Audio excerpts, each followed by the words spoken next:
नमस्कार, special report देख रहे हैं आप। मैं हूं आशीष त्रिपाठी आपके साथ। ब्रिटेन ने यूक्रेन को 100 से ज्यादा लंबी दूरी तक हमला करने वाली मिसाइल्स और 85,000 लड़ाकू ड्रोन्स की खेप भेज दी है। वहीं प्रेसिडेंट ट्रंप ने पुतिन को अपने सबसे घातक हथियार से डराया। ट्रंप ने दुनिया के सबसे खतरनाक B-2 बॉम्बर को रूस यूक्रेन युद्ध में उतारने के लिए सिग्नल दे दिए हैं। ट्रंप ने यह धमकी दी है कि उन्होंने पुतिन को B-2 का पावर शो अलास्का में दिखाया था। अब उसी एटम बम बरसाने वाले B-2 बम पर शक से ट्रंप पुतिन से गुप्त युद्ध का ऐलान कर रहे हैं।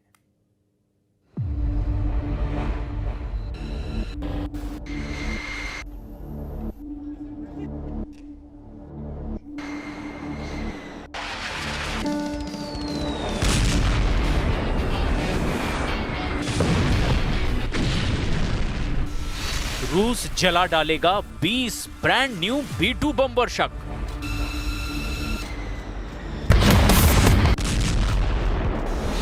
ज़ेलेंस्की को जंग जिताएगा ट्रंप का B-2 बॉम्बर बेड़ा।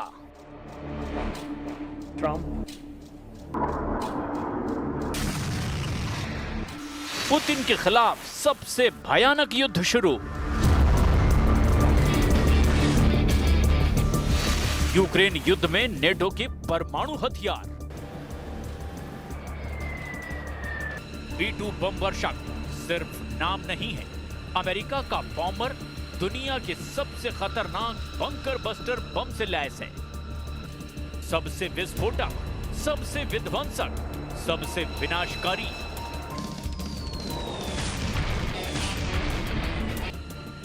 ये सुपर पावर का वो बदनाम लड़ाका है जिसके धमाके धरती फाड़ होते हैं।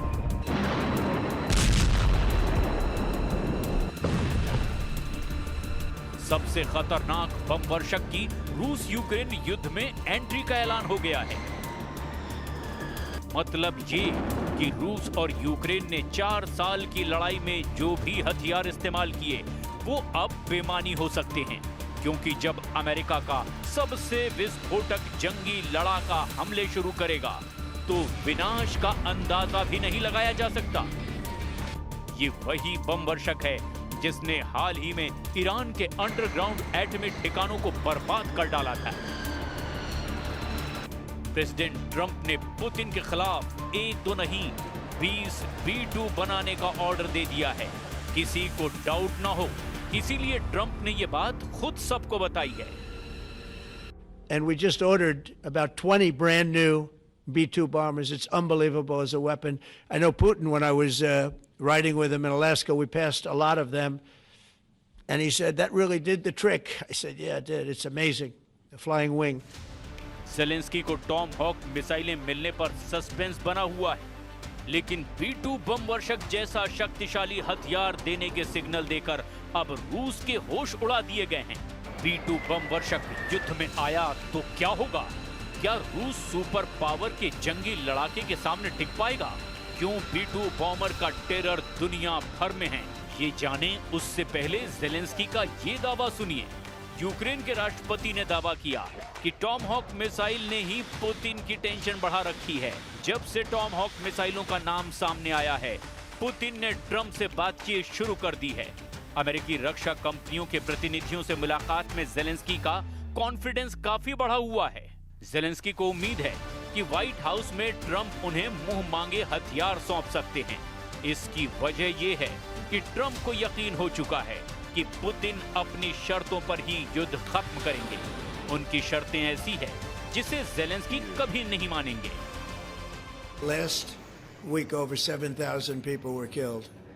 That's ridiculous. And you know, it doesn't affect our country. We're not losing people. We're not losing Bobby. We're not losing Americans. But they're losing Russians, Ukrainians, mostly soldiers, for the most part soldiers. Trump बार बार ये बात दोहराते रहे हैं कि ये युद्ध पुतिन एक हफ्ते में जीत सकते थे, लेकिन युद्ध कई सालों से जारी है। ट्रंप जब भी पुतिन से युद्ध समझौते के लिए बात करते हैं, उस पर रजामंदी नहीं हो पाती। ऐसे में उन्होंने सबसे विनाशकारी शिकारी को अब युद्ध में उतारने का मन बना लिया है।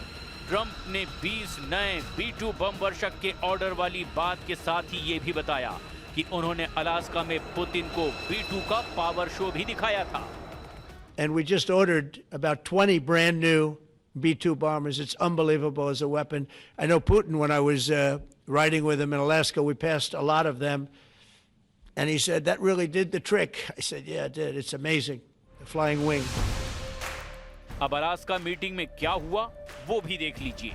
जब पुतिन ट्रंप से मिले थे तब डोनाल्ड ट्रंप ने व्लादिमीर पुतिन को अपने सबसे खतरनाक stealth fighter jet F-22 Raptor, जो वहीं टरमैक पर मौजूद था, और साथ में उड़ता हुआ दूसरा स्टेल्थ फाइटर F-35 लाइटनिंग दिखाया, जिसने पुतिन के विमान को एस्कॉर्ट भी किया। और इसके बाद ट्रंप ने पुतिन को अपना सबसे खतरनाक बॉम्बर B-2 भी दिखाया, जो दुनिया के सबसे खतरनाक बंकर बस्टर बम से लैस है। ये डोनाल्ड ट्रंप की सीज फायर मीटिंग नहीं, एक मैसेज था। अमेरिका पावर शो दिखाकर पुतिन को युद्ध खत्म करने पर राजी करना चाहता था। Again, Mr. President, I'd like to thank you very much, and we'll speak to you very soon and probably see you again very soon. Thank you very much, Vladimir. Next time in Moscow. Oh, that's an interesting one. I don't know. I'll get a little heat on that one, but I could see it possibly happening. Thank you very much, Vladimir. Thank you. And thank you all. Thank you. Thank you. Thank you so much. Trump और Putin की meeting का जितना माहौल बना, नतीजे उतने ही निराशाजनक निकले। मीटिंग टोटल फेल रही।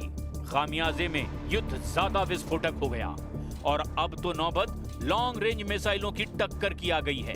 अमेरिका ने B-2 बम वर्षक युद्ध में उड़ाने शुरू कर दिए तो रूस की हालत खराब हो सकती है। B-2 स्पिरिट स्टेल्थ बम वर्षक जंगी लड़ाका है। B-2 करीब 11,000 किलोमीटर तक उड़ान भर सकता है। हवा में ईंधन भरने की क्षमता के साथ B-2 की रेंज और भी बढ़ जाती है। B-2 बॉम्बर एक बार में GBU-57 मैसिव ऑर्डिनेंस पेनेट्रेटर बम ले जा सकते हैं। इसमें से हर एक बम का वजन 30,000 पाउंड के करीब होता है। एक बार 2 GBU-57 बंकर बस्टर बम के धमाके से जमीन के कई फीट अंदर तक तबाही मचाते हैं। B-2 बॉम्बर दुनिया का सबसे महंगा जंगी विमान भी कहा जाता है। एक B-2 बॉम्बर की कीमत करीब $2 बिलियन मानी जाती है। फिलहाल अमेरिका के पास सिर्फ 20 B-2 बम वर्षक हैं, जिनकी गिनती अब डबल होने वाली है। B-2 की स्टेल्थ पावर इसे दुश्मन के रडार और एयर डिफेंस सिस्टम से बचाती है। यानी B-2 गुप्त हमले करने वाला अजेय आसमानी लड़ाका है, जिससे परमाणु और पारंपरिक हथियारों से हमला किया जाता है।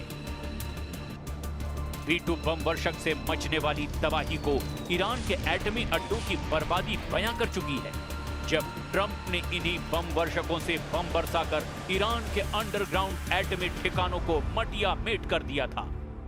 7 American B-2 bombers dropped the 30,000-pound each bombs on Iran's key nuclear facilities, totally obliterating everything.